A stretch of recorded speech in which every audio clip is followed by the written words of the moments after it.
তো দেখো শুভ্রা আমাদের ব্রাইডকে খাইয়ে দিচ্ছে, মানে আমাদের ব্রাইড টাইমে এতটাই পাঞ্চুয়াল যে একদম জাস্ট টাইমে বসার জন্য খাইনি পর্যন্ত, তাই না? হ্যালো এভরিওয়ান, তো দিনটি ছিল 28শে নভেম্বর আর আজকে ছিল কিন্তু বেশ চাপের একটা দিন। তো সকাল সকাল উঠে দেখো এই স্বাদের মেকআপটা আমি করে নিয়েছিলাম। তো আমার আজকের এই ক্লায়েন্ট কিন্তু অনেক তাড়াতাড়ি টাইম মেনটেন করে এসেছিল, কারণ আমাকে আবার বেরোতে হতো ব্রাইডের জন্য। আর আজকে আমার কপালটা খুবই ভালো, কারণ আমার সকালে যে স্বাদের মেকআপ ছিল সেই ক্লায়েন্টও অনেক তাড়াতাড়ি এসেছিল, আর আমার যে ব্রাইড সেও খুবই টাইম মেনটেন করে বসেছিল। তো এরপর দেখো আমরা নদী পার হয়ে চলে যাচ্ছি ব্রাইডের বাড়ি। তো আজকে ছিল আমার কাজ ভবানীপুরে, আর দেখো আমাকে অ্যাসিস্ট করার জন্য আজকে ছিল শুভ্রার কিন্তু বাড়ির কাছেই আজকে আমার ব্রাইড ছিল। আর আজকে যে ব্রাইড ছিল সেই ব্রাইডও কিন্তু আমার স্টুডেন্ট।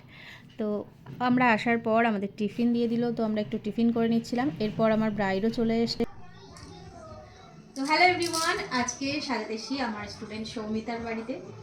তো সৌমিতার রিসেপশনে আমি ওকে সাজাবো, আর সৌমিতার কাছ থেকে একটু শুনে নেব যে আজকে সৌমিতা আমার কাছ থেকে কেমন লুক চাইছে। বলো সৌমিতা। তুমি যেমন সাজাবে তেমন শুধু হেয়ার স্টাইলটা ওপেন, আদার্স তোমার মনের মতো করে সাজিয়ে দাও। আচ্ছা, তো সৌমিতা পুরো ওপেন হেয়ারের উপরেই রাখতে চাইছে, আর তারপর বাকিটা আমার উপরে। তো চলো ওর ফুল লুক নিয়ে আসছি। তো দেখো সৌমিতার প্রথমে ফেসটাকে আমি রেডি করে নিচ্ছি, আর শীত পড়ে গেছে তো ফেসটাকে খুব সুন্দর করে কিন্তু রেডি করাটা খুবই জরুরি। যেমন করে কিন্তু আমরা গরমকালে ফেসটাকে রেডি করি, ঠিক তেমনভাবে খুব সুন্দর করে কিন্তু শীতের জন্য ফেসটাকে রেডি করতে হয়, নইলে কিন্তু তোমার বেসটা একেবারেই ভালো হবে না, বেস ফেটে যাবে।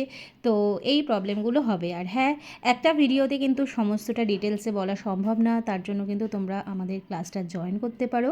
তো দেখো সৌমিতার এই লুকটা কত সুন্দর লাগছে সৌমিতাকে।